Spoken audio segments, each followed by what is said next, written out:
खुरुमजरी एसकेटीवी news यंगबरी पुरम Manipur files secretary Mayum Premchand तनाम नोक्चरे Manipur की लेंगाक युमनाम खेमचाना लुचुंग मणिपुर की लेंगाक सेमख्रे तोवान तोवान मचखो थोरांगे थबक या मथंग मथंग लेप लेदन पैखलकली तंदुलिता बगी लंबी दे सुतम मतम संखलकपगी मम्मीदी तारी अदुगा हारिब लेंगाक असिगी अहान बजट मिफम सु मुक फमगदोरे अदुमकपु मसी फावबदा बजट फमलगनी हाइबगी नुमित मसिंगसी हाइपेट पनरब फावबदा अथु मतम फमलगनी हाय फावबदा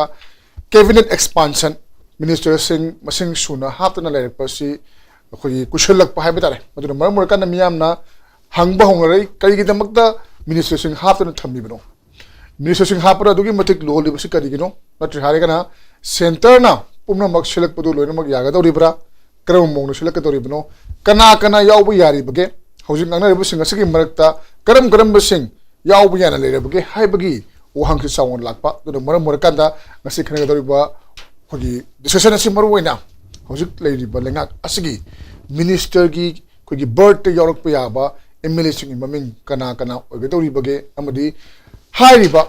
एमएलए सिंग असि करमबा खोगी वाफम सिंग युमफम ओरगा मिनिस्टर पियकदौरिबनो नतु हागना सेंटर एनी टाइम खोना पाममोंग दमक तौरगा लाकपा अदुगी मखा तारक पोइना मसद सुमक तौदौरिब्रा हाइबगी वाफम सिंग असि युमफम ओरगा थमजबा टॉपिक ने मरुवैना टॉपिक असि possible names for Manipur cabinet हाइबनी हारिबे मसकी मतंगदा खनबगदमत इलेक्शन बिरिबसी आई हेक येट ओइ थंगबदा इलेक्शन बिरिबसी पॉलिटिकल एनालिस्ट ओजा एल शरचंद्रनी ओजा बुतराम नोक्सरी थंग इलेक्शन बिरिबसना जलेरो यूनाइटेड कमिटी मणिपुर की प्रेसिडेंट ओजा मेबन फामोइनी ओजा बुतराम नोक्सरी अदुगा ओइ थंग थंग इलेक्शन बिरिबसना कंगलाई पाकी मेरा पाउसी की चीफ एडिटर ओजा वांगखेमचा समजाइनी ओजा बुतराम नोक्सरी आई हान मसे ओजा सरतलाक सगे ओजा गवर्नमेंट सेम खरब मतुंगदा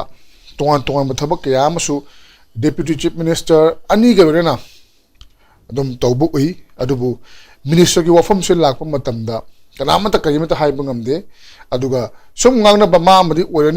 oirani haibsingi manungda thangagi MLA si masisu kogi Robindro si minister ma phangaba yai haibagi wafam si yamna kana ngangnari aduga Imphal East gi tongan ba kogi kendra dagi MLA ani magasu minister orakpa yai haibagi wafam si malai Imphal West ki waragasu aikogi pasoi sigi MLA si masi minister orakpa yai haibagi wafam leri Chuchampur dagi leri aduga tongan ba district kharasu dumak leri habatare aduna ja hauzik fauba minister की birth से पीब ngamdriba asinadi kari maram gi damakta kogi minister birth से पीब ngamdribano hojik oriba phibam masida asuki matik yam luraba jala center na haibagi dumak indo lerba wafam ni kana mayam hana badilai aduna karam criteria da minister sing si orapa yabagi wafam si leibagi haba si miyam na hangba hoija kama yengbe hoi yam ngai je premchan hojik kogi lepa ki issue si loilamak issue acho issue amna kogi life and death ki oiba issue mayam simang da talaga masi loilamak kauthu elaga nanganda kogi mayom romdilaga thamaga somna kala multi chawthopa adu tawba la somna tawasi aidi it is very unfortunate lepa ki oina ko multi chawthok chawsin na habisi moi party government ni same kalda makoi gi mathau अखोगी वासक्तन खोतन तौरगदी बंती चाउथोकपा portfolio पीबा खोपा मिगी तौबम तोप रुटीन वाक अमने हबा मसीना लेपा की इशू म ओइनका पुथोक्तन मसी द नमि खुदिंगी गा नैनदना अखोय म्यांगा तौबसी नैनरी बा खोलरिबा अखोय सी मीना ताबदा करीना थौ लेगे हबा फिबम सी यौलेबा अदु तसेंबदी अखोयना नैनरी बा खोलिबसी तंगाई फदबदी ओइबा अदु मीना दि करीगिनो मंत्री चाउथोकबा मसी नोय करी मेरे मोय राजनीति दल सिंह तौजगदो बा खोगदो पोली पॉलिटिकल पार्टी सिंह तुमिन वा मोंगांग द लेरग नोय म्याम पगलांग द लागी से करीगिनो गायबा सी हंगम गदाइदि खल्लेबा को अदु अखोय खनमत द मसे मुगी पिबाफम नते मखोगी फैमिली मैटर नते पॉलिटिकल पार्टी हैबा सी लेपा की ओबा पार्टी नि मानना योबा पार्टी नते कंपनी म नते अदगी अमना गवर्नमेंट हैबसिसु मियाम gi oba popular ministry harise popular government harise masi मियाम gi oba haiba sarkar haibane haba ador boidi aikoi gi मियाम gi oba aikoi gi view khara opinion khara pirak pada मोइना लौरोय गायना नवा लौते हाइबसी यालोय मोइना हाइबदी नते को माल अबदो कइदोबै खलबिदि no कोइ तौदो लेरे गायना सिगी आइपेट मोगी पार्टी की मियोय गा सु वांग पदा तौदो लेरे गायना सुम हाइबसी नथौ लेतन ngangi करि गनो हाइबा माल लेबा को मोइना अदुम हाइद्रगा सु अदु एनीवे होजिक अदुननि आइन गा हाइजरिबा मसी करि जमक तौद्रिनो मथौ खोगुप तोंताली मान मोजा उपचब तारे अदगी म खो मरी पाजब तारे खोप तारे खो अम पीरगा मदु खोगुप उप हित्रगदी तिंगंग मलकता दुम खोगुप तु पायला छपि फिल्म लेरदी कानद्रे हबा को अदु अलगदी मदु फिट फोर ओइबा मी नत्रे अदु एनीवे खेमचाल लाइ कोइना यामना बदनाम तोनिगाय लेते मरमदी महाक ना पाइबा छले मंगोन फाइलिबा शक्ति दो पिबिद्रदी मंगोन करि उपाय ले अदु कला को यामनी स्ट्रांग मैन ओइना आई मिसरम नै तोहम तोप तौनी it is by duty for duty sake आई कर्म जोगा आई तौदों थबक से तौगनी है मागी फिर विल पावर अकनबा पॉलिटिकल पावर मीदासु मानद्रे मरमदी मधु तौर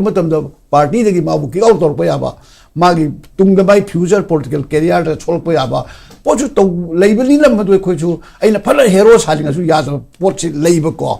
तिंगंग युरे ने तिंगंग दु छत्तो ओगा थांग कप याबले तिंगंग दु हननबगी तिंगंग अमना हनबी फिल्म लेबनीना मसी ओरमगने खाली हजि खेम चांद लेबा डिलिकेट ओर पोसे अदु मंत्री खनबा बिस साइ प्रेम चाना हाइबसिदा अइना खैतंग रिजर्व तोगिनि आइगि ओइना निको मंत्री की तोंबा चावबसिना एक्स वाई सिना सिगी लमचिगी मी सिना गायना हाइबदी आई मदुमक्ते दे रिजर्व तोजगे अदु इन जनरल क्राइटेरिया अमदा सी ओइबा याबा लेब्रा हाइबदी को खलबा याय अदुना होजिक्सी करि दोगे हमतमदा मंत्री एक्सपांशन मिनिस्ट्री एक्सपांशन मसिंग से मसीदी ट्राइन थोई सिदा मंगा गक्सिदा दम चाहिए मन लेबदा कैसु काइदे मलमदी सेंट्रल की सुंगाय अगोगी मंत्री से मसिंग सूल किसु हापतेबा फुल हापसि मतम अकाय बसु लेबा अदगी करिगु मतम मदु हापतन तो मतम फंक्शन दम तौब या देसु लेतेबा खोइल लुरिबदी मंत्री मसिंग दुदी ओइनिंगबो ओलसनो मोगी कैपेसिटी दा को अदु फुल लोना ट्राई टू इबमक हापता यादे लेतमिना मदुदी कॉन्स्टिट्यूशन न सुम मदुदी सिभाव मैक्सिमम सिभाव पावर से डिसेंट्रलाइज तौद्रगदी थबक से मदु लाइ कोगी पोने मोइना हापता समना द सेंटर न मंत्री जे हांग थंबदा मसिंग सुद्री ले कोन केस तौ याब्रो मदुदी मोगी पॉलिटिकल मनुंगी पोने बदी सेंट्रलाइज तो तौद बायदुदी क्वाइ मरुवरदी पोर्टफोलियो सिनेबा portfolio is more important portfolio सिदी कनाना मागी एलोकेशन ऑफ पोर्टफोलियो सिना फाइ मरु ओयबा मदु आइंगोंद तरा हापचिन बय याय मंगा हापचिन बय याय अदुगा मिनिस्टर विदाउट पोर्टफोलियो सिदी क्वाइदगी पापकी मसक ओयनेबा अदुदी मथौ लई याउदबा पोट अमा सुम खिललगा सुम दारु मुटी दौना नुंग अमा खिंजिल थंबदौना तौदुदी मदुदी तौहिदेदना अदुगा आइगी लेबा के पास ट्राइथुइ सिमनुंदा निपान थमगे अदुगे तरा थमगे हाइबदुदी मदुदी मागी चीफ मिनिस्टर की मागी अपाम्बा हाइबदी कॉन्स्टिट्यूशन बुदी लेजरसु असुमदगी अपाम्बदी मेलतो होजिसु एनी मंत्री हापाइबसे अदुम ओपन सीक्रेट खंगबनी आतगी अपाम्बदो लिस्ट अम पिरागने तौरो हैना तौरकनी हाइबगी थाजबले अदुबु हाइबदो होले चीददी चीफ मिनिस्टर ना एडवाइस तौरगा गवर्नर सी हापियु हैना हाइदोरी नेबा चीददी अदुदी तौनेबा अदुना हौजी ओरप याबसे केरोदा आइना खंज मतम एनपीएफ की एनपीएफ सी हौजी मागी लेवन शेयर चाउन लोलिम एनपीएफ त अमखक लेदि से सोइन एनपीएफ तगी मंत्री अमन नत्रगा अनि हापप यायबा ओके को एनपीएफ तगी एनपीएफ हेबसे नागा ओइदोरिम निको कम्युनिटी ओइतारि एनपीएफ त नागा नतबम त याउते अदु एनपीएफ त अदु लोय हापतिनदि सोमना कन बीजेपी दगी हापो मतम द एस अखोनी कम्युनिटी ओदे एस मोय नागा हता लोयना ओसिले म हारकनि को पोसे अदुदी सोमदा चुराचानपुर की लेरिबा सोम नाकंदगी लेरिबा मयामदुगी सु अमुक बीजेपी मनुंदगी दी कुकी की नतुगे जो हाय तारे सि मनुंदगी होजि अनि अमा हाना मांगजौनना लेरेबको अनि मक्तु ओबे ओइदबे अदु कोइ कुन थेक ताबदि अनि सि अदुम लेबम तोइदना अदि होजि मंगा लेरि सि मनुंदा चुराचानपुर दगी अदुगा कोइ फडोल दगी को samna ti pai muki ani se to matam da manga talu tare su do khreba ani nipan ma pan tara tara ma thoi trai thoi si to matam da ama ani au mari manga kha amu lei dore asli da npf tagi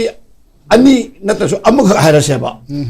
npp tagi amu kha lei si di id amu kha ki di sungai do ba de ani di subam thoi ba ko adi npp tagi ama NPF tagi ama IPM da ama handle en khala si madu ama hapa matam da som ali khale ho do re ba ani se masi kari wo ke ge ani si kamai to ge matam da ko gi chochampu ko Tamenglong lom da gi or any ko gi nonne rom da gi ko nungbagi ho gi mo kanu do IS ama gi do masi ko hilarious committee ki chairman ga wari ni masi ko CM ni ga na wa sadu mini ko ado magu manupa ama khatu om gadra ka question je ko adagi somna kanda ko gi NPP gi su kamai tawi asomni naga ama yauri asomna kanda ko Tamenglong gi adagi somda ko gi ko meitei pagan nama yauri sikana we ga ga ha se som su maduna moi party na lecture do ni NPP gi na NPF gi moi party na lecture ka ne ba adagi JDU gi amaga ko su long MLA se party ki orga di unit amani na JDU ki di hoji ko gi kanu biber tu ma gi di ko gi meitei pangal lam oira lilong di se ko ma si ko JDU sina kai ko ba moi si balti ba phangta di amaga le ba si am phangtam ne ba ko ana sumaina la ko si ai di party lam gi so to si adagi community gi so to si party wise lak matam da NPP dagi ama bi adagi ko gi NPF dagi ama adagi hoji le ba Churachandpur rom dagi ani ama hana sai WhatsApp ga yaul to ri se ani si khatu om ba ma pa oi do ram ne ba moi si mang ko gi bali ka su ki dagi chong thor ab ne ba ko si to ma tam da man ti si bu ko gi sai da ka yam phang do ri ge se ai di thoi dong na sa to ngai le te to ma si ta ma adu ni ada we ni ga pa hin ba si di ai di ma si wakai jatra hun menen khali ma si ai di ta seng na to jing de maram di ke no da thang ga de du ha ji lo di horen phang da ka di ai kana na hai bi ge bam la ka ne ba ko adi ma sakta mai bi ai gi panji sing ting o be bhab ta su la ka ni aduna ai di lam moina mi oina thidong na hai jing de criteria se mai party gi apam bo oina khalu ma tam da han ki se pen de bi am pen loi maram di han gi oram bi ba mantri sing do madu aya ma loina ai di pala la to mandi le khale okay hana le ramba mantri sing ko minister sing lag pagi oithok podu di lege to mande hai bani adu makpu kwari maru ori basi ngasagi party wise sing pamatam da mai party amade Churachandpur irang kalli ba Churachandpur amadi atopa ko gi Tamenglong ke yema matam da swai da habitare Imphal East Thobal du Kaching swai da gi aduga Imphal West gi di panglak lakpa lakada mandi hai bani du bu yema tari makha tarak pasi ojame bon ojo community wise to ina chat pagi mami ma so pe ta ba habitare hojik le riba pibam sida chief minister mo le jare deputy chief minister han ba di kholere masi naga gini aduga deputy chief minister ani suba kuki gini aduga makha tarak pasi su mo ko gi community de base to ga habitare for example ojo jana panbi ki ba Churachandpur dagi muhaiba dagi Tamenglong dagi muhaiba dagi mu somna kan NPF ke muhaiba especially NPF ha jom koina political party orega sumai community line dom party oi bagi mong dom ubri mo su community ha below biare aduna hojik oriba pibam sida community ki oina yenga kanda minister p bagi wafam se lag patar ga di masina kadai fauba effective oi ba ya bage natre harega hojik le riba magi MLA masing every mamang di NPP se semina raga su minister p benati mamang government da NPF ki di p raga su aduna maram moraga NPP gi masing se hojik ama wasakhriba se gi ama su hengalakani haibasi masi kadai hobo uthok pai yayan kan bi bage natre harega na akoi gi hojik le riba BJP gi MLA for example hojik miss out to torum ki ba Imphal East ko bi aduga Thobal gi bi Kaching gi bi makoi gi su matam kai mamang dagi makoi gi district da minister leita bagi ofam ji to mak pukhara lakpani na karam ba uthok pa ya ba leibage ko ne som mayam bu hana gani speculation to na do speculation je yaw dra di khana ba ya wai na ma speculation so yam ma par moi ba na masigi mata na ko ne ka ma yeng be kanani ngasi hauji ko ne yeng do ise municipal kanagi minister singji ki expansion to ba habisu leiri bani ajo masi yeng bada ko ne municipal kanagi minister expansion ki matang sida ekoi yingmi ai hojiki leriba numit kunni khar hen gre hai tare ko asida expansion to ngamdre adu expansion to ngamdba lairi ba hojik hana lokhi ba MLA simse yauraga mi manga loki boko asipau deputy simse ani su yauraga cabinet gi ani yauraga loki bo portfolio moin pujaga da ba department po pithok po ngamdri ba masi kaigino yengmom tamda akhoi na sum yeng ya padi akhoi gi observation da di masi assembly makha first session pham dingai mamang da di expansion tawda wa man de ba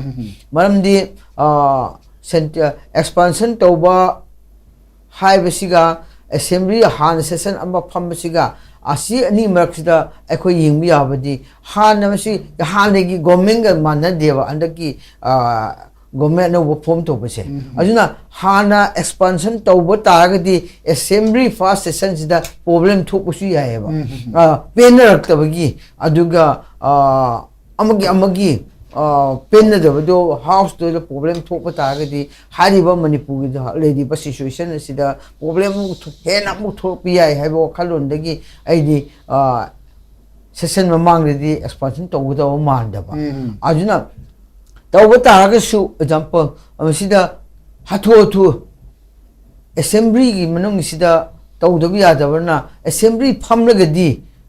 budget session phambaga chamhandagan tawde adudi concern minister singji mathau si am da ka we pusi yae bako aduna masida tawgeraga na within first week of March asida tawba ma masida tawhodadi assembly first session gi matungdo ina expansion ni lapi ya ina ina jum haijage adu matungda hojik masi expansion si am da ka oirapa haibo haibo manipur da hoji government india na kamani yenglige manipur government manipur state sida government of india na central gi leaders sina kamani yenglige habado aikhoi prajana munna khangbo masang heba masi mitang kai gino bo handaki expansion gi khutau che yam ludo riyo ka adu government na yengliba mi yeng asida hojiki matung inna akoi minister se phang pi yaeba masigi ina basi hairi badi exact manga chu aina sum khanjaba manga law thokiba matam maduda manga law thokiba matam maduda community wise oina yenglaga moina government yan hojik manipur state sida yengliba mi se kamai yenge bo ahum thokni yenge ko metai haibo group amaga naga haibo group amaga Kuki have a group of Kaki, Masida Moi, am Cookly Yengreva. Masi a hum yeng upon Matung Digini, Hosi Tori, cabinet Manga Lobo Munus da deputy Ani Yoholise, Adu Nishu Naga Makuki, Aduga Simpson Metayam Pire. Adu Agadi, Hojik Amadu the Nekona, Adu Agadi Hojik Muka, Toropomatasu, Hojik. Party wise the yengaga cabinet expansion to do ya community wise when the yengaga expansion to look drive say honorable hojik pariba simse se masu khangam weba sentek apam da to kaneba party wise when to pusu yai dubu masina to be the community wise when to look na bu ai ni yengba mi yeng sidi kai gno bu hojik wasak lo ko matungda expansion gi ni na lakpa matam aduda khoi gi yaw ga draina wa lakpa da wasak lo da khoi gi sasampu gi ani lm khotega ngosungru sunatega mabba ni se cabinet bakta yawani na thajaraga central insurance pi ga laklabni ba adu ga di chakiwam tum da sasampu yahodre Yahodo bagi the Maktam Hoida Ojiki situation as Siga Haragadi, Mui by Fire Maga Marma, Sisu, Wasak Logena, assurance period liable. Otherwise, Hojik what you the Ani Musa talk reva. Already NPF so deputy Simpson, I'm up on whoever. I do not more Moisi Yaroi, Hana, Haidi, I'm not Musakidori never. Telemunda. Already a home talk, Marie Cutler Hore. Marie Cutler Hoba do the lag asina community wise wani ko aduga community wise da yela ko taragadi aduga party wise da yenga ogasu ujiki NPP gidi Wangoigi Lokena Lotokre. Adudia Ate NPP de Anishu Pigada Mandre, Marika Wahubunina. Aduagadi Kamai Piganino, Adu community wise the morning year Abina, the community was the Pia Kamontomis the Kanatagani. No Hasandi Amram the Bangan Ojagasu NPP the best openina, Ma Pangdo Creva, Lokena. Adu any P the Rima Pangdrena low receiver. Already Lilong na kaliba Nashir ajung panjaragi ko PWD khang de jo ekoi observation da o masida pigi haragadi party wise o yanga so ZU da center da kanna yangning saru oiribnina ZU se adodi mana bu pira adi moin center na bu di asida ka oina netis na kan back to ragadi ma phangbe ya ba chance sum wangdun leiri aduga community yanagasu koi pifam thokpa masle masi double ni lilongi se asima aduna sina party line wani ko usman la pa matam sida adu jiki akoi yembo matam da community wise or party yang bisu asiga kani yamda BJP gida muga yengna pa matam da BJP sidi huji hari basim sa sulung thokre aduga cabinet mantri so ani simsaga amasu lo thokra aduga deputy simsa sung BJP dam lo thokra adudi ahung khak wa lilong ga masak ga ahung khak ngai reba ahung khak wa ida infan iski kana pigini amakhak lo tabni infan west ke su amkhak lo tabni aduga Bishimpu district ki thanga dam pire khalasi adudi ahumni aduna masida ngauni bamya mantri phangara ngauni bamyam se aidi ngaubi ru no khalleba ngauni bamyam se kana de approach to ga ngaudu ino bahap ta ngau bu kan deba bahap ta ngau ga phangda bana te handakti aduna ta seng na center da approach to bungamba center gi khutta gi ma cabinet phangda rini atei da hope to kai iskan de kainobo handaki honorable chief minister sisu center habakpani adu cabinet center ro habakani adu ngai ta bani aduna masida sumni yeng ko matam sida ekoi punma hojik ki government sisu kai gina ma aina haisebo handak lori ba hojik honorable chief minister ki government se ano government se center ne ya ta thobak to bung do mande the center gi yaka ngai da thobak to gani habse ai thazai adubu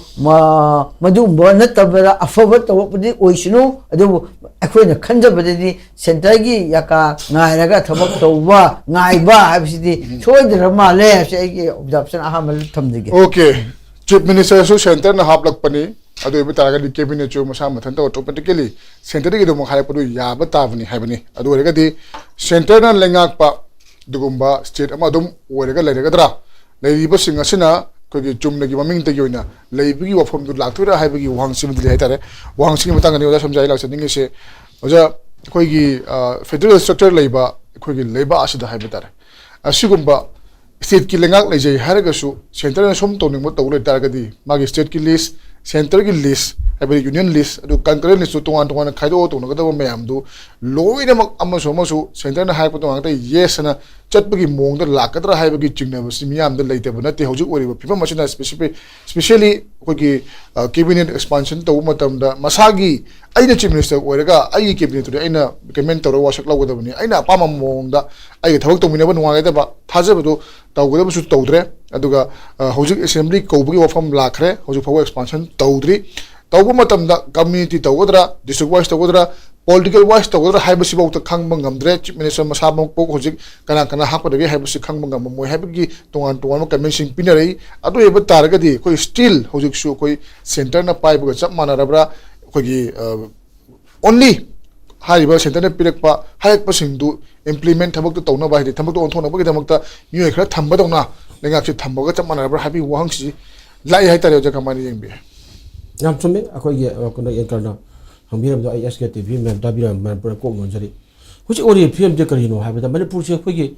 chai ahum thokdana khogi rak nangdana khogi leiraba dum makoi dai tadra ba kang charba manipur mo oiri nebo adu biamna sige manipur ma ta har pyar gi se lengak sasan chahi ma leigre chahi ma leiba matam su center am su khogi moi pyar sasan mung so manipur gi rang se lo selakar ta du ta ba manipur mo hendra leiba ngambi ne matam adu da PR ꯁꯥꯁꯟ ꯂꯩꯕ ꯇꯥꯔꯒꯁꯨ ꯑꯅꯧꯕ ꯂꯩꯉꯥꯛ ꯑꯃ ꯁꯦꯝꯕꯒꯤꯗꯃꯛꯇ ꯑꯩꯈꯣꯏꯒꯤ BJP ꯑꯃꯁꯨꯡ ꯆꯠꯃꯤꯟꯅꯔꯕ ꯃꯥꯏ ꯀꯥꯡꯕꯨꯒꯤ ꯑꯩꯈꯣꯏꯒꯤ MLA ꯃꯁꯤꯡ ꯁꯨꯅ ꯂꯩꯈꯤꯕꯅꯦꯕ ꯃꯇꯝꯗꯨꯗꯐꯥꯎ ꯑꯩꯈꯣꯏ ꯑꯅꯧꯕ ꯂꯩꯉꯥꯛ ꯑꯃ ꯁꯦꯝꯕ ꯉꯝꯗꯅ ꯂꯥꯛꯈꯤꯕꯅꯦꯕ ꯑꯗꯨ ꯍꯧꯖꯤꯛꯇꯤ ꯑꯅꯧꯕ ꯂꯩꯉꯥꯛ ꯑꯃ ꯍꯧꯖꯤꯛ ꯁꯦꯝꯃꯦ February 4ꯗ ꯑꯩꯈꯣꯏꯒꯤ MLA ꯑꯩꯈꯣꯏ ꯁꯤꯡꯒꯤꯀꯣ ꯋꯥꯏ ꯈꯦꯝꯆꯥꯟꯗꯨ ꯑꯩꯈꯣꯏꯒꯤ ꯆꯤꯐ ꯃꯤꯅꯤꯁꯇꯔ ꯑꯣꯏꯅ ꯋꯥꯁꯛ ꯂꯧꯔꯦ ꯑꯗꯒꯤ ꯏꯕꯦꯝꯃ ꯆꯥꯛꯀꯤꯕꯖꯟ ꯑꯗꯒꯤ ꯑꯩꯈꯣꯏ ꯀꯩꯅꯣ ꯀꯣ ꯎꯁꯤꯇꯤꯈꯣ ꯑꯗꯒꯤ ꯃꯣꯏ ꯑꯗꯒꯤ ꯃꯣꯏ ꯑꯗꯒꯤ ꯋꯥꯡꯒꯣꯏꯒꯤ ꯑꯩꯈꯣꯏꯒꯤ KS ꯂꯣꯀꯦꯜ ꯑꯗꯒꯤ ꯒꯣꯕꯤꯟꯗꯥꯁ ꯃꯣꯏ 5 ꯂꯧꯔꯦꯕ ꯅꯨꯡꯉꯥꯏꯔꯦ ꯑꯩꯈꯣꯏ ꯅꯨꯡꯉꯥꯏꯔꯦ ꯑꯅꯧꯕ ꯄꯣꯄꯨꯂꯔ ꯒꯚꯔꯟꯃꯦꯟ ꯑꯃ ꯂꯥꯛꯑꯅꯤ ꯂꯥꯛꯄ ꯑꯣꯏꯔꯒꯗꯤ ꯃꯁꯥꯅ ꯂꯩꯉꯥꯛꯆꯔꯒꯗꯤ ꯐꯖꯅ ꯑꯩꯈꯣꯏꯒꯤ ꯃꯅꯤꯄꯨꯔꯒꯤ ꯏꯪꯇꯞꯄ ꯄꯨꯔꯛꯀꯅꯤ ꯃꯤꯌꯥꯝꯒ ꯂꯩꯉꯥꯛꯀ ꯁꯝꯅꯔꯒꯅ ꯊꯕꯛ ꯇꯧꯔꯒꯅꯤ ꯍꯥꯏꯕꯁꯦ ꯑꯩꯈꯣꯏꯅ ꯈꯜꯂꯦꯕꯀꯣ ꯈꯟꯕ ꯃꯇꯝꯗ ꯀꯩꯗꯧꯋꯦ ꯍꯥꯏꯕ ꯍꯧꯖꯤꯛꯇꯤ ꯁꯤ ꯈꯟꯕꯒꯤ ꯑꯣꯟꯅ ꯇꯩꯅꯕꯁꯤꯗ ꯑꯩꯈꯣꯏꯒꯤ ꯋꯥꯁꯛꯄ ꯅꯣꯡꯉꯥꯜꯂꯒ ꯅꯣꯡ ꯅꯤꯅꯤ ꯂꯩꯔꯒ ꯃꯥꯒꯤ ꯑꯗꯨꯗ ꯍꯥꯞꯀꯗꯕ ꯃꯥꯒꯤ ꯃꯣꯏ 23ꯅꯤ ꯑꯩꯈꯣꯏꯒꯤ ꯁꯤꯗ ꯑꯩꯈꯣꯏꯒꯤ ꯀꯩꯅꯣꯗ ꯑꯩꯈꯣꯏ ꯑꯦꯁꯦꯝꯕ꯭ꯂꯤ ꯁꯤꯠ 60 ꯂꯩꯕꯁꯤꯗ 23ꯅꯦꯕ ꯁꯤꯃꯤꯁꯟ ꯑꯣꯏꯗꯣꯔꯤꯁꯦ ꯑꯗꯨꯅ ꯃꯣꯏ 5 ꯑꯃ ꯍꯥꯞꯄꯦ 5ꯗꯨꯒꯤ ꯃꯅꯨꯡꯗ ꯑꯩꯈꯣꯏꯒꯤ 9 ꯑꯃ ꯂꯦꯝꯍꯧꯔꯦꯕ 9ꯇꯨ ꯍꯥꯞꯄꯗꯤ ꯑꯩꯈꯣꯏꯒꯤ ꯑꯣꯅꯔꯦꯕꯜ ꯆꯤꯐ ꯃꯤꯅꯤꯁꯇꯔꯅ ꯄꯥꯝꯕ ꯃꯥꯒꯤ ꯄꯥꯔꯇꯤꯒꯤ ꯋꯥꯏꯁ ꯑꯗꯨ ꯌꯦꯡꯉꯀꯥꯟꯗ ꯃꯣꯏꯒꯤ ꯑꯗꯨꯒꯤ ꯑꯣꯏꯕ ꯏꯟꯗꯤꯄꯦꯟꯗꯦꯟꯗꯨꯗꯤ ꯃꯥꯅ ꯚꯥꯔꯠ ꯁꯪꯕꯤꯙꯥꯟꯅ ꯆꯤꯐ ꯃꯤꯅꯤꯁꯇꯔꯗ ꯄꯤꯔꯤꯕ ꯃꯌꯥꯝꯅ ꯉꯥꯛꯅ ꯆꯠꯂꯒ ꯑꯗꯨꯝ ꯍꯥꯞꯄ ꯌꯥꯏꯑꯕ ꯑꯗꯨ ꯍꯧꯖꯤꯛꯐꯥꯎ ꯍꯥꯞꯄ ꯉꯝꯗꯅ ꯂꯩꯔꯤꯁꯤꯗꯤ ꯀꯩꯅꯣꯗ ꯄꯨꯔꯥ ꯁꯦꯟꯇꯔꯅ ꯑꯩꯈꯣꯏꯒꯤ ꯆꯣꯞꯄꯥꯏ ꯄꯥꯏꯁꯟꯕꯅꯦꯕ ꯃꯃꯤꯡꯗꯒꯤ ꯗꯝꯃꯤ ꯑꯣꯏꯅ ꯊꯝꯃꯒꯅꯤ ꯁꯦꯟꯇꯔꯒꯤ ꯃꯈꯥꯗ ꯆꯣꯞꯄꯥꯏ ꯄꯥꯏꯁꯜꯂꯒ ꯂꯩꯕꯅꯦꯕ ꯍꯧꯖꯤꯛ ꯂꯩꯔꯤꯁꯦ ꯍꯧꯖꯤꯛ ꯂꯩꯔꯤꯕ ꯃꯇꯝꯁꯤꯗꯤ ꯌꯥꯝ ꯁꯥꯊꯤꯅ ꯄ꯭ꯔꯤꯄꯦꯌꯔ ꯇꯧꯔꯦ ꯉꯥꯏ ꯁ꯭ꯇꯦꯠ ꯂꯤꯁ ꯑꯗꯨꯒꯤ ꯑꯩꯈꯣꯏꯒꯤ ꯁꯦꯟꯇꯔ ꯍꯥꯏꯕꯗꯣ ꯑꯗꯨ ꯁꯦꯟꯇꯔꯁꯨ ꯈꯪꯉꯤ ꯃꯅꯤꯄꯨꯔ ꯈꯪꯉꯤ ꯑꯗꯨꯒꯤꯗꯨ ꯑꯗꯨ ꯉꯥꯛꯅ ꯑꯝꯇ ꯆꯠꯇ꯭ꯔꯦꯕ ꯑꯗꯨꯅ ꯅꯍꯥꯟ ꯑꯃꯅ ꯁꯦꯟꯇꯔꯅ ꯑꯩꯈꯣꯏꯒꯤ ꯃꯣꯏꯅ ꯂꯩꯉꯥꯛꯁꯤ ꯁꯦꯝꯍꯜꯂꯒ ꯃꯄꯨꯡ ꯐꯥꯕ ꯀꯦꯕꯤꯅꯦꯠꯇꯨ ꯑꯣꯏꯍꯜꯂꯒꯦ ꯍꯥꯏꯇꯥꯔꯒꯗꯤ ꯀꯔꯤꯒꯤꯗ ꯑꯥꯗꯒꯤ ꯃꯣꯏꯅ ꯑꯄꯥꯝꯕ ꯑꯃꯒꯤ ꯍꯥꯞꯇꯧꯕ ꯑꯩꯈꯣꯏꯒꯤ ꯃꯟꯇ꯭ꯔꯤ ꯃꯌꯥꯝꯅ ꯂꯤꯁ ꯑꯃ ꯄꯤꯔꯒ ꯍꯥꯞꯄꯗꯤ ꯀꯩꯗꯧꯒꯦ ꯑꯗꯨꯁꯨ ꯃꯣꯏꯅ ꯍꯥꯞꯇꯦꯕ ꯁꯣꯝꯗꯒꯤꯁꯨ ꯆꯤꯐ ꯃꯤꯅꯤꯁꯇꯔ ꯃꯁꯥꯃꯛꯅ ꯃꯥꯅ ꯈꯜꯂꯒꯅ ꯄꯥꯔꯇꯤꯕꯨ ꯍꯦꯛ ꯑꯩꯈꯣꯏ ꯅꯩꯅꯕꯤꯗꯣ ꯑꯦꯡꯀꯔ ꯑꯅꯤꯅ ꯅꯩꯅꯕꯤꯗꯣ ꯁꯤ ꯅꯩꯅꯕꯤꯗꯣ ꯑꯗꯨ ꯂꯣꯏꯅ ꯈꯜꯂꯒ ꯑꯗꯨꯁꯨ ꯍꯥꯞꯄ ꯉꯝꯗꯦꯕ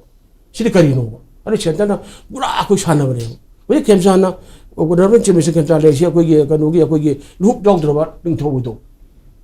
ꯂꯨꯞ ꯌꯥꯎꯗ꯭ꯔꯕ ꯅꯤꯡꯊꯧꯗꯨꯒꯤ ꯑꯩꯈꯣꯏꯒꯤ ꯆꯞ ꯃꯥꯟꯅꯅ ꯑꯩꯈꯣꯏ ꯍꯧꯖꯤꯛ ꯂꯩꯔꯤꯅꯦꯕ ꯑꯗꯨ ꯑꯣꯏꯔꯤꯕ ꯐꯤꯕꯝꯁꯤꯗ ꯑꯩꯅ ꯍꯥꯏꯖꯅꯤꯡꯉꯤꯗꯤ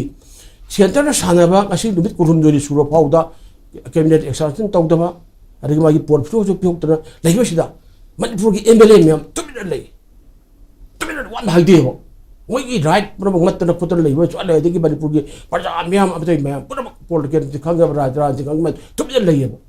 ꯁꯦꯟꯇꯔꯅ ꯌꯦꯡꯉꯤꯕ ꯃꯤꯠꯌꯦꯡꯁꯤꯗ ꯑꯩꯈꯣꯏ ꯈꯔ ꯍꯥꯏꯕꯝꯗꯤ ꯊꯣꯛꯇꯕ꯭ꯔꯕ ꯁꯤꯕꯨ ꯀꯔꯝꯕ ꯚꯥꯔꯠꯀꯤ ꯁ꯭ꯇꯦꯠꯁꯤꯒ ꯁꯨꯃꯥꯏꯅ ꯇꯧꯕ ꯌꯥꯎꯈꯤꯒꯦꯕ ꯗꯦꯄꯨꯇꯤ CM ꯑꯅꯤ ꯊꯝꯕ ꯀꯣ ꯑꯗꯒꯤ ꯁꯨꯃꯥꯏꯅ ꯑꯩꯈꯣꯏꯒꯤ ꯃꯣꯏ 5 ꯈꯛ ꯋꯥꯁꯛꯑꯀꯥꯟꯗ ꯄꯣꯠ ꯐꯨꯔꯁꯨ ꯄꯤꯗꯅ ꯂꯨꯞ ꯌꯥꯎꯗꯕ ꯅꯤꯡꯊꯧ ꯑꯣꯏꯅ ꯊꯝꯃꯀꯥꯟꯗ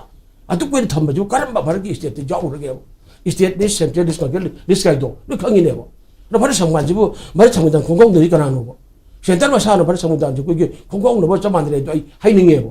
ꯑꯗꯣ ꯁꯤ ꯑꯣꯏꯔꯤꯕ ꯐꯤꯕꯝꯁꯤꯗ ꯑꯩꯈꯣꯏꯒꯤ MLAꯁꯤꯡ ꯃꯌꯥꯝ ꯄꯨꯝꯅꯃꯛꯇ ꯇꯨꯃꯤꯟꯅ ꯂꯩꯔꯤꯁꯦ ꯃꯁꯤ ꯌꯥꯝ ꯊꯤꯅ ꯂꯥꯜꯂꯦ ꯑꯩ ꯍꯥꯏꯕꯗꯤ ꯌꯥꯝ ꯊꯤꯅ ꯂꯥꯜꯂꯦꯕ ꯐ꯭ꯔꯤ ꯃꯨꯚꯃꯦꯟꯠ ꯇꯧꯕ ꯌꯥꯗ꯭ꯔꯤꯕꯅꯤ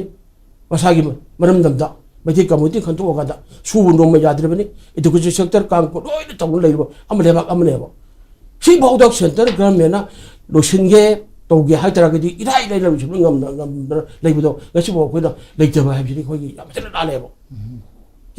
ꯌꯨꯝ ꯑꯃ ꯁꯥꯕ ꯍꯥꯏꯁꯦ ꯂꯩꯉꯥꯛ ꯑꯃ ꯁꯦꯝꯕ ꯍꯥꯏꯁꯦ ꯑꯩꯈꯣꯏꯒꯤ ꯃꯣꯏ ꯃꯟꯇ꯭ꯔꯤ ꯃꯣꯏꯒꯤ ꯆꯤꯐ ꯃꯤꯅꯤꯁꯇꯔꯒ 23ꯅꯤ ꯌꯨꯝꯒꯤ ꯃꯈꯣꯡꯁꯤꯗ 23ꯅꯤ ꯌꯨꯝꯒꯤ ꯃꯈꯣꯡꯁꯤꯗ ꯃꯣꯏ 5 ꯈꯛ ꯂꯩꯔꯦꯕꯀꯣ ꯋꯥꯔꯧꯔꯤꯕ ꯌꯨꯝꯒꯤ ꯃꯈꯣꯡꯗꯨꯗꯤ 9 ꯋꯥꯔꯧꯔꯤꯕ ꯑꯗꯨ ꯌꯥꯎꯗꯅ ꯁꯔꯀꯥꯔꯁꯤꯕꯨ ꯁꯔꯀꯥꯔ ꯌꯨꯝ ꯑꯣꯏꯗꯣꯔꯤꯕ꯭ꯔꯥ ꯐꯂꯥꯡ ꯈꯥꯗ꯭ꯔꯤ ꯃꯇꯝ ꯀꯨꯞꯇ꯭ꯔꯤ ꯁꯤꯕꯨ ꯁꯨꯃꯥꯏꯅ ꯊꯝꯕꯤꯕꯁꯤꯕꯨ ꯀꯩꯗꯧꯒꯦꯕ ꯑꯩ ꯏꯁꯥꯃꯛ ꯏꯟꯗꯤꯌꯥ ꯁꯤꯇꯤꯖꯦꯟ ꯑꯣꯏꯅ ꯄꯥꯔꯂꯥꯃꯦꯟꯠꯀꯤ ꯏꯂꯦꯛꯁꯟꯗ ꯚꯣꯠ ꯊꯥꯗꯔꯅꯤ इलेक्शन अखोई सेंट्रल अखोई असेंबली थादरेनी पंचायत थादरेनी थी टैक्स सिस्टम को याविनेबा सुमाय तक अखोई भारत के नागरिक सिटीजन ओइबा अखोई राइट मैम बत्तर बोन थमिस करिनो वेन अदो बलगा के सेमे अदुगी फजना मे कैबिनेट फुल कैबिनेट ओहिंददना लेबा मतम दिगी मांगी बे कनानो मांगिनो बा अखोई लेबा अखोई मियाम अखोई लेबो अखोई म्यांगी म्युर अखोई खले म्यांगी म्युर खला का म्यांगी लो मेकर ने लेगा शासन तौदोरिबनी अदुगी मैम शासन जी तौब गमदरना कांगोंग साइदना होई एमएलए अमना मा कंस्टिट्यूएंसी अमगी इंजन मंगमदरना कांगोंग साइदना सही अहुम जे लेरा अबनेबा अदु तांगा फंग मनी लेना लेगा जी सेमे लेगा जी सेमे हरा हराव लार तलगा हले लेगा सेमिगी मतम दर क्याब नुवाई yi une मतम दुगी चीफ मिनिस्टर रमा बिरेना लेगा सेमिगी मागी मागी लेगा मतम दर चीफ मिनिस्टर ने पाइप ने ge नो फंगब्रो अरेगे कोई हो मिस नो फंगब्रो जेबी ना उनगी उनो फंगब्रो मतम दुगी कांग्रेस की ꯑꯩꯈꯣꯏꯒꯤ ꯄꯥꯔꯇꯤꯒꯤ ꯃꯣꯏꯒꯤ BJPꯒꯤ ꯀꯣ ꯑꯗꯨ ꯍꯧꯖꯤꯛꯇꯤ ꯉꯔꯥꯡ ꯑꯩꯈꯣꯏꯒꯤ ꯈꯦꯝꯆꯥꯅꯦ ꯑꯣꯅꯔꯦꯕꯜ ꯆꯤꯐ ꯃꯤꯅꯤꯁꯇꯔꯅꯦ ꯑꯗꯩ ꯑꯩꯈꯣꯏꯒꯤ ꯗꯤꯄꯨꯇꯤ ꯆꯤꯐ ꯃꯤꯅꯤꯁꯇꯔ ꯑꯅꯤꯅ ꯆꯠꯄ ꯃꯇꯝꯗꯗꯤ ꯋꯥꯔꯤ ꯁꯥꯟ ꯎꯅꯩꯌꯦꯕ ꯒꯥꯔꯤ ꯂꯥꯛꯒ ꯀꯣꯜꯂꯒ ꯂꯥꯛꯑꯣꯅ ꯃꯊꯪ ꯎꯅꯕꯁꯤ ꯄꯨꯔꯥ ꯑꯉꯛꯄ ꯑꯃꯅꯦꯕ ꯑꯩꯈꯣꯏꯁꯦ ꯑꯁ ꯑꯩꯈꯣꯏꯗꯤ ꯁꯦꯟꯇꯔ ꯑꯁ ꯌꯥꯝ ꯂꯨꯅ ꯆꯥꯅ ꯇꯧꯔꯦꯍꯦ ꯍꯟꯗꯛꯀꯤꯁꯤꯗꯤ ꯍꯥꯏꯕꯒꯤ ꯐꯤꯕꯝꯗ ꯑꯩꯈꯣꯏꯅ ꯈꯜꯂꯦꯕꯀꯣ ꯑꯗꯨ ꯈꯜꯂꯕ ꯑꯣꯏꯔꯒꯗꯤ ꯀꯔꯤꯒꯤꯗꯃꯛꯇꯅꯣꯕ ꯚꯥꯔꯠꯀꯤ ꯁꯪꯕꯤꯙꯥꯟꯒꯤ ꯄꯤꯔꯤꯕ ꯍꯛ ꯃꯌꯥꯝ ꯑꯃꯁꯨ ꯑꯩꯈꯣꯏ ꯁꯤꯇꯤꯖꯦꯟ ꯑꯃꯗ ꯃꯣꯏꯅ ꯀꯔꯤ ꯈꯜꯂꯝꯒꯗꯒꯦ ꯚꯥꯔꯠ ꯁꯪꯕꯤꯙꯥꯟꯁꯦ ꯑꯩꯈꯣꯏꯁꯦ ꯚꯥꯔꯠ ꯁꯦꯝꯕ ꯌꯥꯎꯔꯤꯅꯤꯀꯣ ꯄꯥꯔꯂꯥꯃꯦꯟꯗ ꯑꯩꯈꯣꯏ ꯌꯥꯎꯔꯤꯅꯤꯀꯣ ꯑꯗꯨꯅ ꯉꯁꯤ ꯐꯥꯎꯗ ꯑꯩꯈꯣꯏ ꯂꯩꯉꯥꯛ ꯑꯃ ꯁꯦꯝꯕ ꯍꯥꯏꯔ ꯀꯥꯟꯗ ꯃꯥꯒꯤ ꯂꯩꯐꯝ ꯊꯣꯛꯄ ꯃꯟꯇ꯭ꯔꯤ ꯃꯟꯗꯣꯟꯗꯣ ꯆꯞ ꯆꯥꯅ ꯍꯥꯞꯄꯤꯗꯕꯁꯤꯕꯨ ꯀꯔꯤꯅꯣ ꯁꯤꯕꯨ ꯍꯥꯏ ꯁꯤ ꯄ꯭ꯔꯤꯊꯤꯕꯤꯒꯤ ꯂꯩꯕꯥꯛ ꯈꯨꯗꯤꯡꯃꯛꯁꯤ ꯈꯨꯕꯥꯛ ꯅꯣꯡꯃꯅꯤꯌꯦ ꯃꯅꯤꯄꯨꯔ ꯂꯣꯏ ꯂꯝꯅꯤ ꯃꯣꯏ ꯃꯅꯤꯄꯨꯔꯁꯤ ꯄꯨꯔꯥ ꯂꯣꯏ ꯂꯝꯅꯦꯕ ꯁꯤꯗꯤ ꯄꯨꯔꯥ ꯂꯣꯏ ꯂꯝꯒꯤ ꯐꯤꯕꯝꯗ ꯑꯩꯈꯣꯏꯅ ꯂꯩꯔꯦꯕ ꯑꯗꯨ ꯃꯁꯤ ꯀꯅꯥꯅ ꯑꯣꯏꯍꯜꯂꯅꯣ ꯍꯥꯏꯕꯗ ꯑꯩꯈꯣꯏ ꯃꯤꯌꯥꯝꯒꯤ ꯃꯤꯍꯨꯠ ꯑꯣꯏꯔꯤꯕ MLA ꯁꯤꯡ ꯃꯌꯥꯝꯁꯤꯒꯤꯅ ꯃꯣꯏꯅ ꯁꯨꯃꯥꯏꯅ ꯊꯣꯛꯄ ꯃꯇꯝꯗ ꯚꯥꯔꯠ ꯂꯩꯉꯥꯛꯀꯤ ꯃꯐꯝꯗ ꯑꯩꯈꯣꯏ ꯂꯨꯆꯤꯡ ꯋꯥꯐꯝ ꯃꯣꯏ ꯁꯛꯇꯤ ꯑꯃꯇ ꯑꯣꯏꯔꯒ ꯁꯤ ꯇꯧꯒꯅꯨ ꯑꯩꯈꯣꯏ ꯐꯝ ꯄꯥꯝꯗꯦ ꯀꯣ ꯑꯣꯏꯅꯤꯡꯕ ꯑꯣꯏꯕ ꯐꯪꯒꯅꯤ ꯑꯩꯈꯣꯏ ꯏꯔꯩꯕꯥꯛꯇ ꯀꯠꯊꯣꯛꯀꯅꯤ ꯏꯔꯩꯕꯥꯛꯀꯤꯁꯤ ꯏꯔꯥꯡ ꯂꯣꯏꯁꯤꯟꯒꯅꯤ ꯍꯥꯏꯅꯁꯤꯅ ꯚꯥꯔꯠꯀꯤ ꯂꯨꯆꯤꯡꯕꯁꯤꯅ ꯃꯣꯏꯅ ꯍꯥꯏꯕ ꯉꯝꯗꯗꯅ ꯍꯧꯖꯤꯛ ꯃꯣꯏ ꯂꯩꯔꯤ ꯀꯔꯤꯒꯤꯅꯣꯕ ꯑꯁ ꯑꯗꯨꯅ ꯄꯥꯏꯒꯗ꯭ꯔꯥ ꯑꯗꯨ ꯑꯣꯏꯗꯣꯔꯤꯕ꯭ꯔꯥ ꯑꯗꯒꯤ NPPꯗꯒꯤ ꯑꯗꯒꯤ NPFꯗꯒꯤ ꯑꯗꯨꯗꯒꯤ ꯃꯅꯤꯄꯨꯔꯤ ꯇꯣꯉꯥꯟꯅ ꯅꯥꯒꯥ ꯀꯨꯀꯤ ꯃꯩꯇꯩ ꯄꯥꯡꯒꯜ ꯂꯩꯕꯅꯤꯅ ꯃꯣꯏ ꯌꯥꯔꯣꯏ ꯁꯦꯝꯗꯣꯔꯤꯕ꯭ꯔꯥ ꯀꯥꯏ ꯁꯨꯃꯥꯏꯅ ꯂꯩꯔꯒ ꯍꯦꯟꯅ ꯁꯨꯝ ꯑꯩꯈꯣꯏꯒꯤ ꯈꯥꯏꯗꯣꯛꯄ ꯁꯨꯝ ꯀꯣ ꯑꯃꯒ ꯈꯥꯏꯗꯣꯛꯄꯒꯤ ꯍꯦꯟꯅ ꯃꯌꯦꯛ ꯍꯦꯟꯅ ꯁꯦꯡꯍꯜꯂꯦꯕ ꯀꯨꯀꯤꯗ ꯄꯤꯗ꯭ꯔꯤ ꯌꯥꯔꯣꯏ ꯈꯟꯅꯔꯛꯀꯅꯤ ꯅꯥꯒꯥ ꯄꯤꯗ꯭ꯔꯤ ꯌꯥꯔꯣꯏ ꯈꯟꯅꯔꯤꯅꯤ ꯀꯥꯏꯁꯦ ꯃꯣꯏꯅ ꯍꯦꯟꯅ ꯑꯩꯈꯣꯏꯒꯤ ꯄꯨꯟꯁꯤꯟꯕ ꯍꯧꯔꯛꯄꯗ ꯃꯣꯏꯅ ꯆꯈꯥꯏꯅꯕꯒꯤ ꯑꯃꯨꯛ ꯁꯔꯀꯥꯔꯁꯤꯅ ꯑꯣꯏꯕ ꯃꯑꯣꯡ ꯑꯃ ꯂꯩꯔꯦꯕ ꯃꯁꯤ ꯈ꯭ꯋꯥꯏꯗꯒꯤ ꯂꯥꯟꯕꯅꯤ ꯍꯥꯏꯕꯗꯤ ꯚꯥꯔꯠ ꯁꯪꯕꯤꯙꯥꯟꯕꯨ ꯁꯦꯟꯇꯔꯒꯤ ꯂꯨꯆꯤꯡꯕꯁꯤꯅ ꯈꯣꯡꯒꯥꯎꯅꯕꯅꯤ ꯑꯗꯨꯒ ꯃꯗꯨꯗ ꯑꯩꯈꯣꯏꯒꯤ ꯀꯩꯅꯣꯅ ꯑꯩꯈꯣꯏꯒꯤ MLAꯁꯤꯡ ꯃꯌꯥꯝ ꯄꯨꯝꯅꯃꯛꯁꯤꯗ ꯑꯩꯈꯣꯏꯒꯤ ꯌꯥꯗꯅ ꯂꯩꯕꯒꯤ ꯈꯨꯗꯝꯗꯣ ꯆꯞ ꯆꯥꯅ ꯎꯠꯂꯤꯕꯁꯦ ꯃꯁꯤ ꯌꯥꯝ ꯅꯨꯡꯉꯥꯏꯇꯦ ꯀꯔꯤꯒꯤꯗꯃꯛꯇꯅꯣ ꯑꯩ ꯍꯥꯏꯖꯅꯤ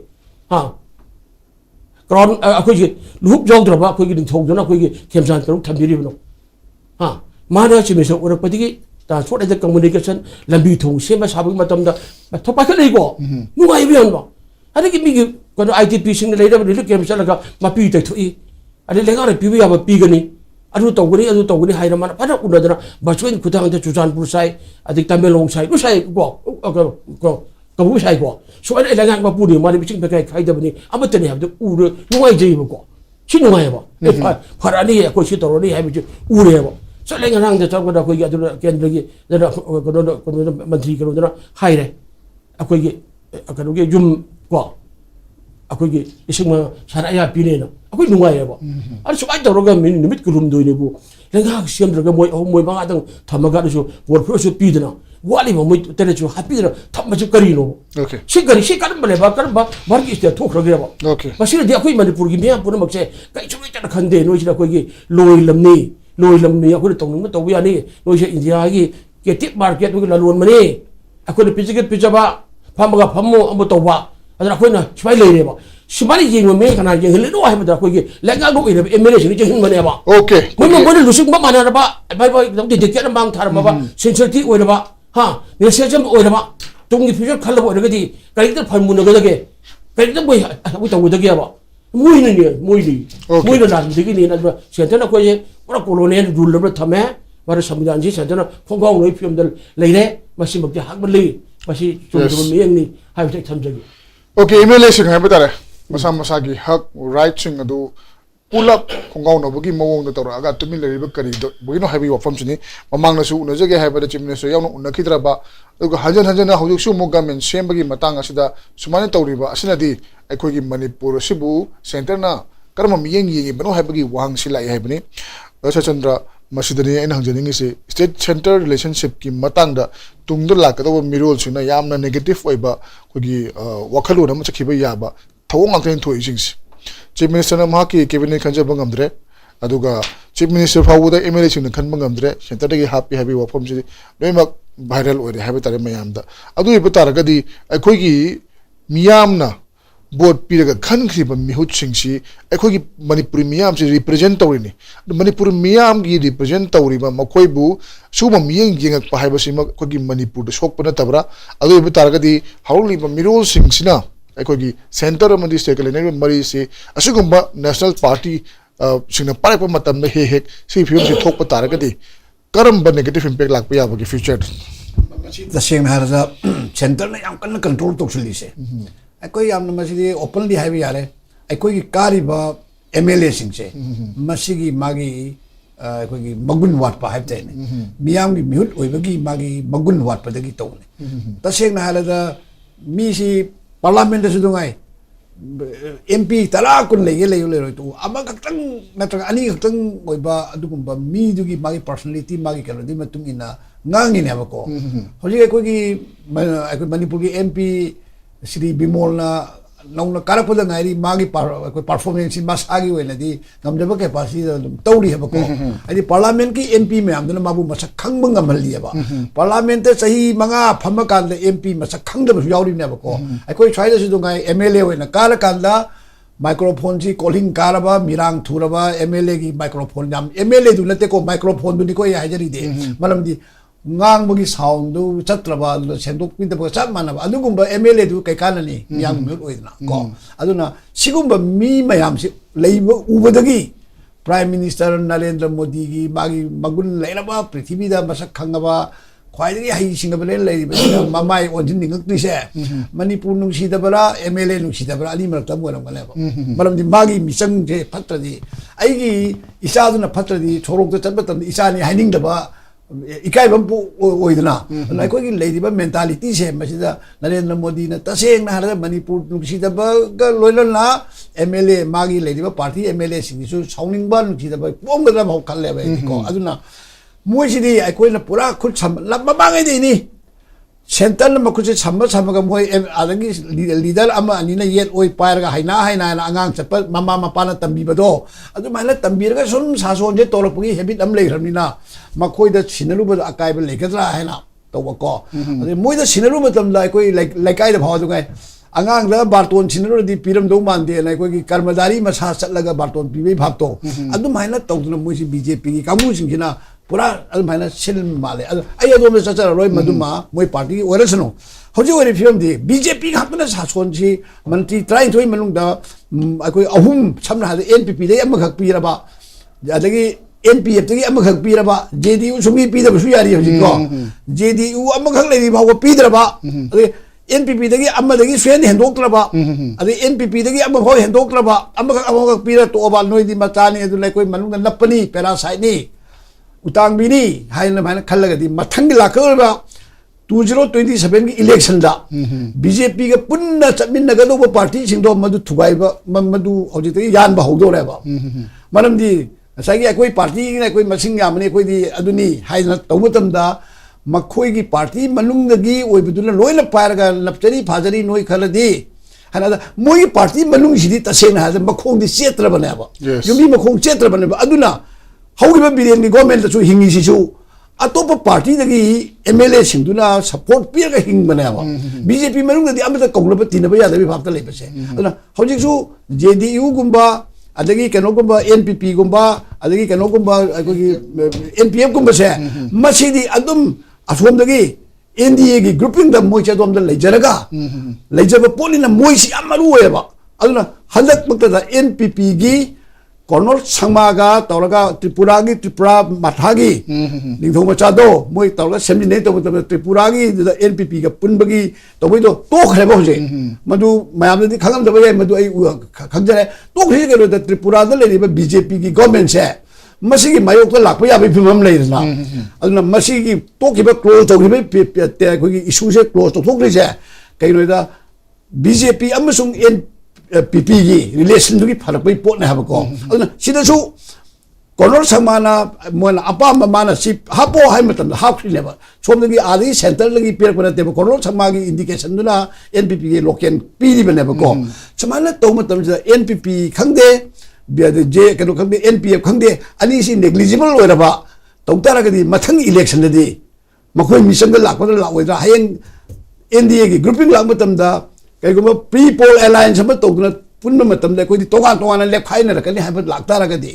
khudong charo joi ni aduna madu gi advantage of Congress na I mean India alliance na lo ya bi phim lak ka do ni aduna sidai da talai na lo bi chum de malam de hori NBU han ba da chief minister BJP ore 1 adagi Nemta ki BJP 2 adagi Govindas BJP ni 3 adagi hojik Churasanpur gi ani ade phajol gi ba haibadi samna haza ai khautega aduga sanatega ani ji lamu tam 4 5 la ali adagi NPF ตะกี้อามาหาไปยาพกี้เลยนะมันดูสุ BJP โน่นตาลี6เลยฮะลี NPF ตะกี้อามาตัวสุ7เลยฮะลี JDU ดูสุ PB ตัวลีอะดูตะกี้มุกสุตัวตาลี8เลยฮะลีอันนี้ BJP หันกันตัวเลยปะก็อันนี้ให้แบบ try to is the มวยอันนี้ครับ NPP की अमगा JDU करोगे NPF की अमगा काอันนี้ครับตั้งกับนับตัวไปดูดิ cooperation ปีโนมันเดียบ really speaking อันนั้นนะ 그래서 마망의 또 미시디 마망의 또 우리도 아마니 NPP 세 마시디 다운로드 야오르고 야오르 government 뭐 납치를 장구 버리 말함디 Shri Joy Kumar की कांगू सिगा अदुगा छोम MLA सिंचिना श्री बिरेलोम द चंद्रबा पार्टी ने NPP द लेबा को NPP द लेगा छोम द टिकट ना छोमी वेबा थवाई ल BJP रोम लेबा अदुना अनि के क्राइसिस तो लाग मतलब सिदा गवर्नमेंट सपोर्ट तो दे खोते हारु बगी सपोर्ट तो दे हारु छोम द तो दे द लम लेरबा अदुगी सिचुएशन कंपेल दुला मोइ सासन द याउते हबे वानी JDU की सु कमाई तो गेदा मोइ तलुक खकाजरी ने बको तलुक तु मंगा चोंथुगा करोगी मोहम्मद कनो नासिर का हो बोले मते लोइला चंद्र बने बको अदुना सिगी फिबम सेदा JDU अमगतल तोगाला लेजबसे मसी पीदना सिसु पीर अदुदा मुक सागी कम्युनिटी पनबिना ते को मैथै पागनगी अमा मुस्लिम बे हबलते हायदि मैथै पागनगी अमा तोमतो मादी JDU की अमगसु ओइजरे अदु मसामकसु मैथै पागन ओइजरे हारिबसे 오케이 सिदा मा खतु अम्बाइसे मसी मानदि पियो हाइबगे होजि केसु क्लेम तोबदि ता देखो सी फिल्म लेबिसि अदुना तसेना हाजे BJP सुना मागी मथंगी हाजि तोगुलि बे स्कैम चांगी गवर्नमेंट से था तरुक फादरे मानो नॉर्मली वर्क तोगुलि से अनदर मखागी था तरुक तुदि कोई इलेक्शन की कोलो कंडक्ट लाक गवर्नमेंट दि लेजरसु थबक तोबो याबो यादबि को राइट तोवेबा अदुना आइदि नेक्स्ट इलेक्शन की स्ट्रेटजी छे होजिते हौरे हौरमनिना मसीदा खरा येबियो फै अदुगा तसेंगसु पार्टी सिंसे होजिति प्री पोल अलायंस की प्रिपरेशन तोबो चुमे अदुगा चीफ मिनिस्टर कैंडिडेट से कांग्रेस की तौरको याय बीजेपी तौरको याय अदुगा माई मागी पार्टी की ओइबा कना कना पुनगा दगे ओपनली तौरगदी मथंगी इलेक्शन द चीफ मिनिस्टर की लान जी तौदलबसु ओबे याय मसीदा खरा चंचिन बियो नाइदि ग्रुप अनि मक्ता अपोजिशन रूलिंग अनि मक्ता माई हाइजनी ओके जोय बोन मथंगी इलेक्शन के प्लान मसी पॉइंट्स दनी ngasai NPF ki mantri amaga mo pirekhidra NPP ki jomoga pirekhidra JDU de ke man lisal lakadra haibadi machina taibadi mathangi lakadra bi election se BJP ki masing se suraro haibani absolute majority machina taibadi makoida confidence le raba yamna adu ibu taragadi fane yamna chamina ba oraga su kaidong nungda makoi chamina ba party tu da यामद्रबद MLA मरी काबदा अनि minister पीबा मंगा काबदा अनि पीबा HiAce ममांगसु तौदे अदुगा मटुंगसु तौकने अब थाजदे अदुबु मकोइना होयुतगे हौना election के दमोता चमिनर party सिंसी यामना अखोइगी बियेंग चंगदरा मखोइदगा space का पिसल लाइसी मखोइसी हेना मसिंग हेना काररोय हाइबगी इंडिकेशन अमदि फंगबा ngambra हाइबसिनि जा कमाय यंबिए मसे चुमे अखोइ गवर्नमेंट सेम की बेसिसु मणिपुर की लॉ एंड ऑर्डर पीस पुरकनी हाइबगी थाजब मखादा सेम की बनते हाइबसिदि यामना उवे यस का अनि सुबदना मदुना मसी केगिदो सेम की बनो हैबो लाकदुरिबा 2027 की असेंबली इलेक्शन की येंलगा पार्टी इंटरेस्ट द सेम बनी हाइबसि मणिपुर प्रजा मियामना रोय मखांगी अजुना मसीदने अदुदि हौजिक लाकदुरिबा असिदा तंगाई फदना वासक लौरगा ऑनरेबल चीफ मिनिस्टर दि थम्मे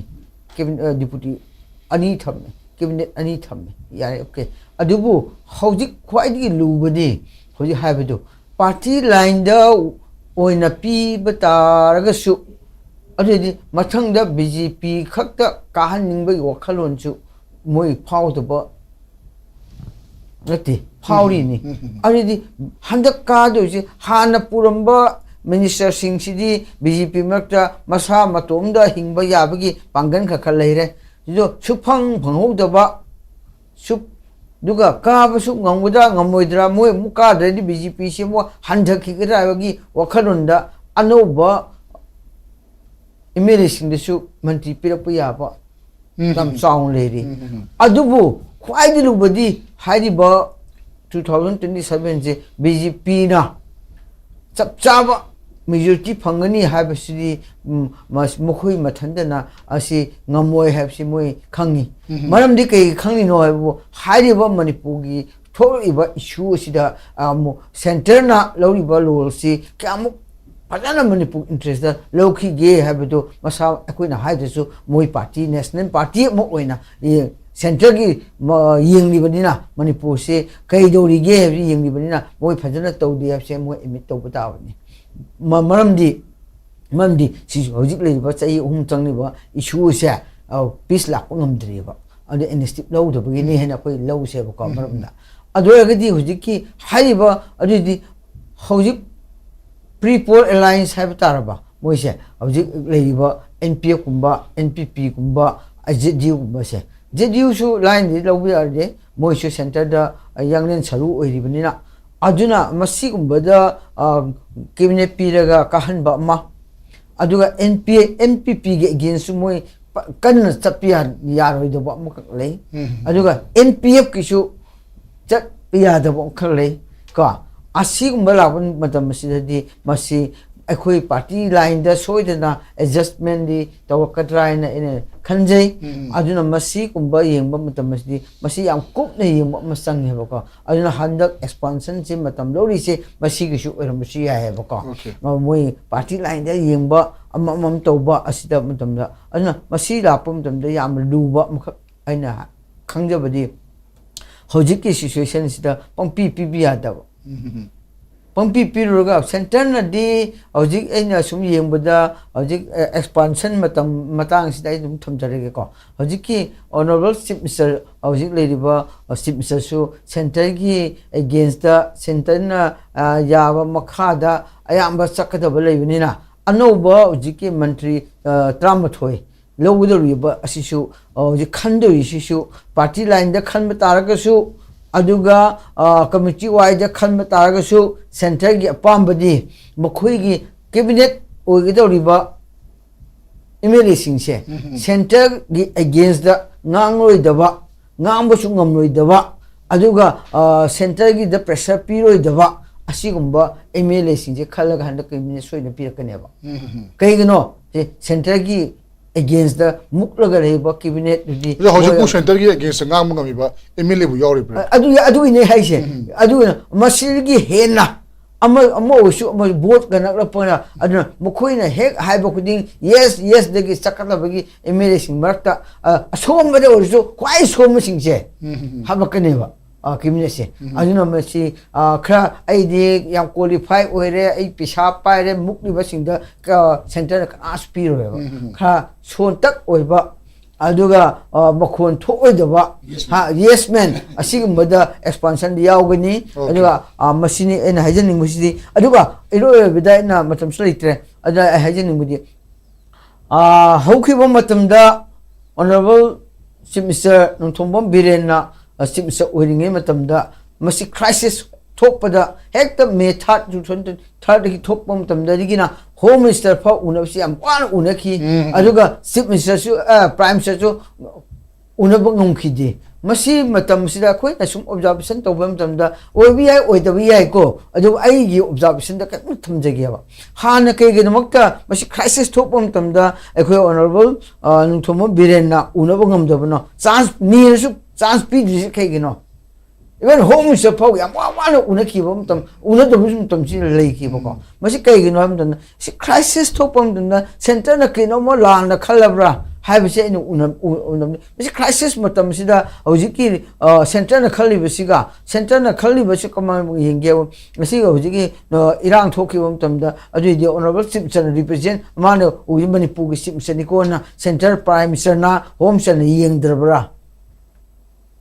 Manipur chief minister ni haigadi unafam thokpaneba adu unan dise meitai marati gi simsa oibni namsi unarogadi atokpa group singsina la lokhi gidana unatab jara haichu sum chinarapa aduga handak na kamana yam lai unakhiusina wo center na khalisi meitai ni ha kuki ni nagani han khanjaba adu di mogoi gi representative amamam la abina unafam thoe hana yam lai una han kibra hai bu sum chingne ba ko kaino bu government of India na hu Manipur da yeng mi yeng sia atai yeng de kuki naga mitai 하이는 숨이행이야고 아주 미행이야가디 한덕 얌 라이라이나 너가 리프레젠티브 부키 여러분이나 나가 여러분이나 메테이 여러분이나 마시 우나라가 숨 파레 하는디 아무카 오이분이나 우나부도 몽 따다바 아주나 우나 한덕이야 하이브롬 니기 우나 한덕브라 하이브쇼 이좀 징나보고 오염도 보시디 야이 아주고 에코이 옵자크 또버디 한덕디 suốt chơi ông una bông ngầm được bố hành được government hết lại lại una gì giá trị ông represent tôi sẽ đủ bên nào xem mỗi cái gì prime minister nó home minister nó chief minister Manipur hay là recognize phải nên tàu bia cái gì hồi nhưng nam kiểm tra mà thằng sẽ sử Manipur represent rồi ngang cái đó ở chỗ này tàu bia anh ấy chúng mua cầu xin là cái phun là una mà sẽ là coi chính là bông ngầm đấy ở chỗ này ở chỗ mà sẽ là una bữa sau mà tầm đó Chief Minister na magi Deputy Chief Minister ani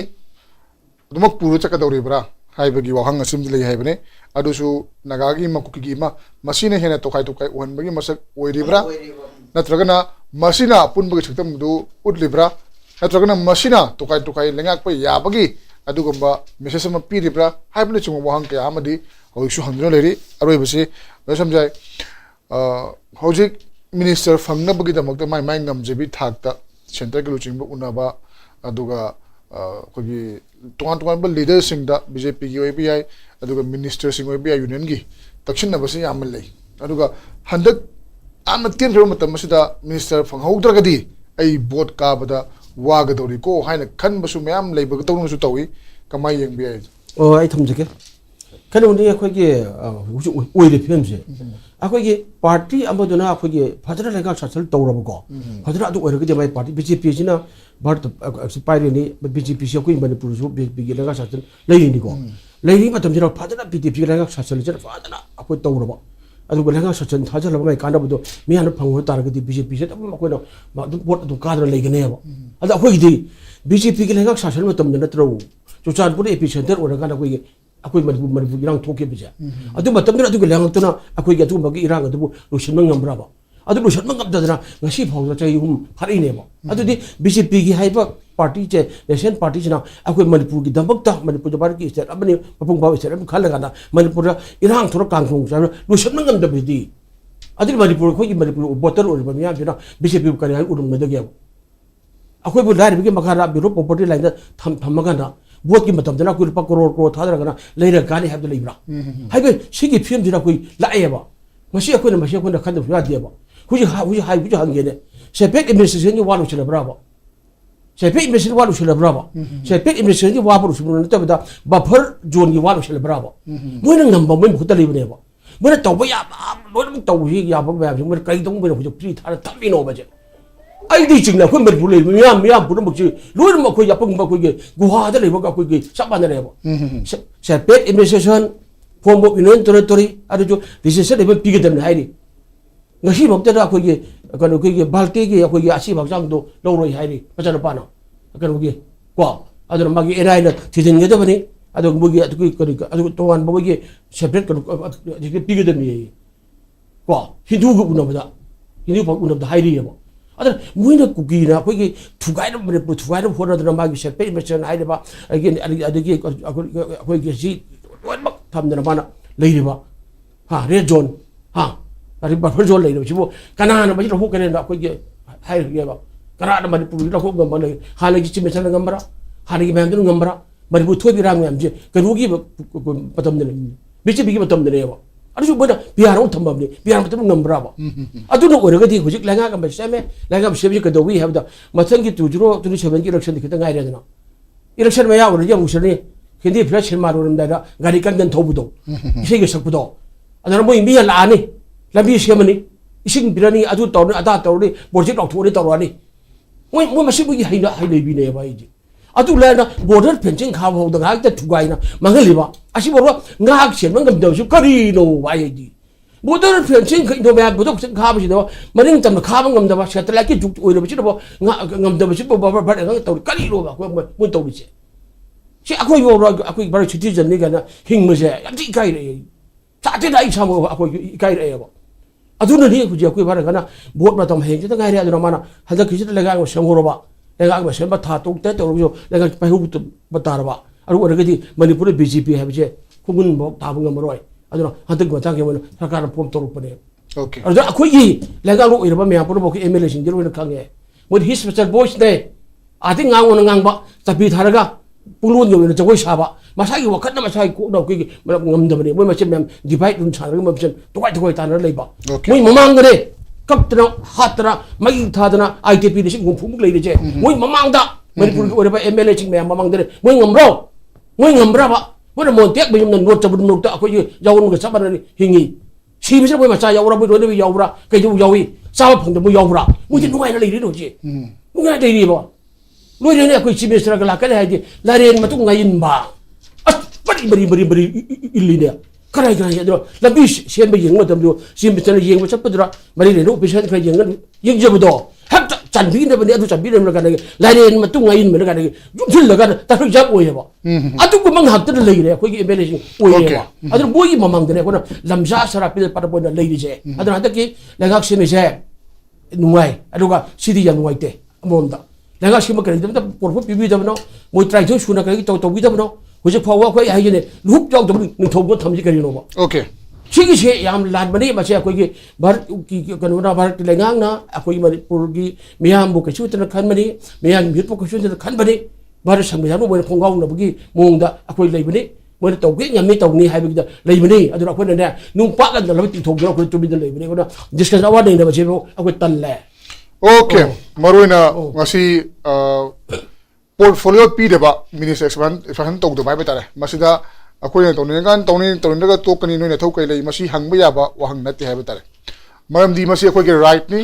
each and every one akoy gi manipur le ba mi khuri ma ki right ni vote pi daga akoy na khan ki ba mi hun ngak tani makoy na le ge da right makoy gi hak adubu khongaw ngur pu matam da madu akoy na naina ba khana ba mi yeng chang na ba takshin bai basi ai khatagi na te pipum khudi ma ki right ni aduna Chief Minister na mahaki cabinet khanjaba masi loinma khangna wafam ni aina yaraba law de yaruba wafam ni aduga hairiba minister sing aduda mahaki portfolio sing yen thoga laingak pa budget chemagi da muktawan tawan ba kharab matamda minister sing lawgudaba thodang power decentralized tawrakanda orekado mayam adu pungfa fajal laga hojik numit kunni hela fawba suman leiba asidi akoi miyam na khangi mihuttu MLA singda makoina tarayan lawbo gasu MLA sing tarayan lawba सरकार दा trial लौबा centre ना MLA सिंबु खनि मोंग खलगसु मदु MLA सिंग खनमनि है लौबा यारोय मदु मणिपुर की मियाम दा खनबो वाफमनि मणिपुर मियामबु कदाय फावबा खलिबि हैबदु ताथोकसुबो वाफमनि अदुना अथुबा मतमदा लैरिबा कोगी तोवान तोवान बचतनबी आइन लोगी मतुंग इना तौफम थोकपसिंग अदु तौरकांदा हौजिक लैरिबा मियामगी इशू सी लोशनबा अकनबा मवोंगदा थबक तौबना फगनी नतबिदा लाकदोरिबा इंग्लिशिंगनि कुंतरगी इलेक्शन gi yengaga सरकार सेमबा मंत्री पीबा अतोपा मखोय चमिना पार्टी सिंगसु हराउना बगी नमक पीरगा सुम मवोंगदा पॉलिटिक्स सानब सानो लेतब लेबा तारगदी मखा ताने हेना तोवान तोवान बा थोकन नु थरोक सिंग नत्रगा मणिपुर तनो तानबो खोना रिबासी गमदबसु याय है बोफम मसिदा ngasi कोनदी द मणिपुर फाइल्स की थरमसी मतंग असलो सिंजरगे ngasi की थरम मसिदा पेनलिस्ट सिंगना सरुक याबि बिदम थरम फम उपचरे masuri ngasi ki manipur file sarang masi thorom si karam to bibagi have do khode pipek pipiro ngasi ki oyadi kaina mai thang jari khrum jari